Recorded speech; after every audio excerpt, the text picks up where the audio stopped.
Okay, this is my Skeeter beater, modified. Going to show you what I've done to make this thing a little bit more workable. First thing I did is I got rid of the rope or the line that came with it. It was kind of heavy and just didn't like it, so I used this cord instead, and I used a beaner to connect to my webbing. I tied knots along the way so I can adjust.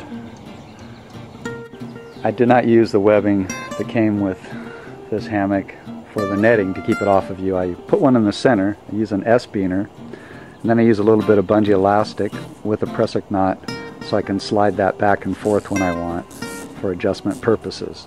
Now I made these tie-outs here. I actually sewed on a little webbing right here, and you can see I didn't do that in the center of the hammock. I did this one because I sleep diagonally, and so I put this one closer to my head, which keeps it out of my face. I'll show you that in a second. Where it's a good idea to have elastic for when you're moving. It just keeps the hammock from stressing out the hammock too much. I really like these tie-outs because I do not like, once you get rocking, it seems to never stop. And I don't know, it just plays havoc on the bladder at night. Now for this one, I did use this one in more of the middle, and this just kind of pulls it out from the center. So those are the modifications that I've done to my Skeeter beater, and it seems to work just fine. Okay, this is my tarp setup. Press-hook on a continual ridge line.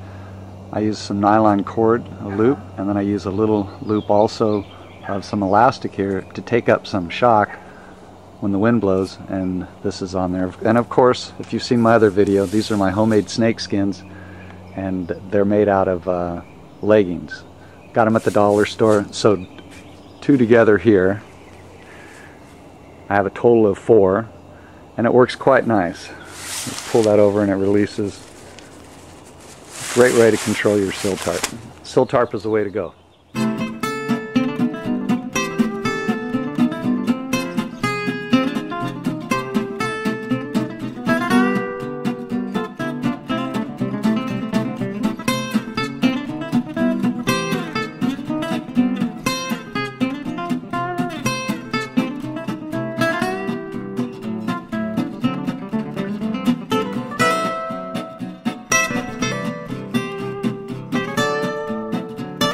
Moving to the interior of my hammock.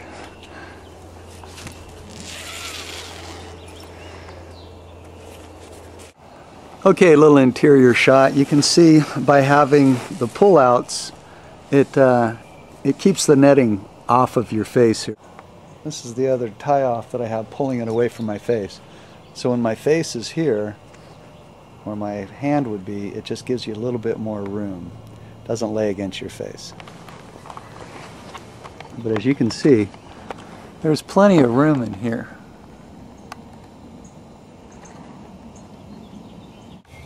Okay, this is my insulation pad. I like to use the silver on the bottom, or the mylar. It seems to work better that way. I don't sweat as much. I do get a little bit. But what I've done is I've taken 2 and I've sewn them together. This is double thick right here. And I just made these wings to wrap around my shoulders. Now I carry an extra one for just sitting, and then if I need a little added insulation.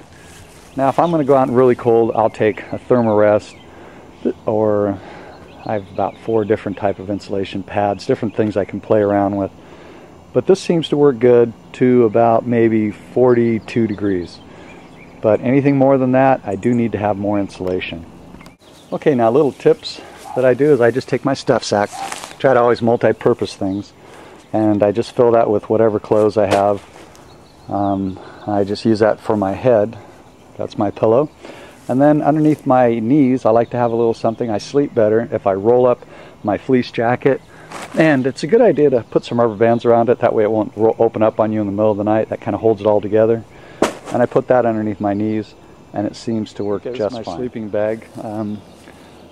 I also use it as a quilt from time to time. It's the Venture 20. It's rated 20 degrees. It's got really nice goose. Now when I want to just go out for an overnight or go for a quickie, just go ultra-lite. Sometimes I'll even tarp it But I'm really gotten into the hammock thing. It's been so comfortable. But I take this is my Sill backpack. I've got about 4 different backpacks, but this is only 5.2 ounces. And I modified it. I put this on here. I made these little attachments here so I can put my insulation down there.